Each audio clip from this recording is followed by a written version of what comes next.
yourself. And I also think that we need to recognize that doing foster care for a season or doing it for one child that you have in mind or doing those things should all be celebrated. Yeah, you certainly do not have to think, oh, I'm going to foster parent, I'm going to foster for the parent rest of my life. For the rest of my life. The truth is 50% of foster parents quit after the first year. And so the fact that Wyoming is recognizing and trying to pull more resources for foster parents to hopefully be able to sustain them is awesome. And so but just some simple things of people ask, like how do you do your rooms, or how do you and the thing is you really just kind of have to be flexible, which most people probably wouldn't describe as my personality. Not really.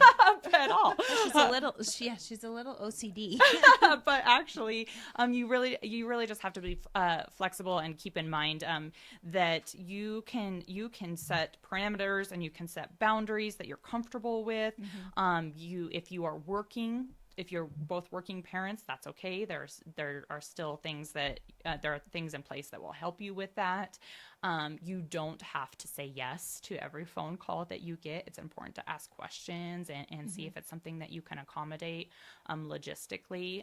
There are so many moving parts within DFS that they can't necessarily always keep track of your moving parts when they call you. So you kind of have to have a good mindset about what your own boundaries are and like your room situation is, because just because they're calling you doesn't mean that they actually that they think that you're the candidate. Because one person is maybe handling placement while it's not necessarily the same person that is your caseworker. Right, so absolutely. There's someone on call, or it's an emergency and they just have a list of emergency people to call and all of that. Yep. So it's really important, I think, before you get into foster care to kind of figure out what your boundaries are. Talk to them about, your house situation. For us, we have a 5-bedroom home, but it was really, really important to us that our older boys were not displaced from their rooms or their space. Sure. That was one thing. They were going to be sacrificing so much that it was important to us that they had their spaces that would always remain their spaces. And so they have kind of their setup, we call it the boys apartment, downstairs, where they kind of have their rooms, their own little common area, and that has never been invaded by small children.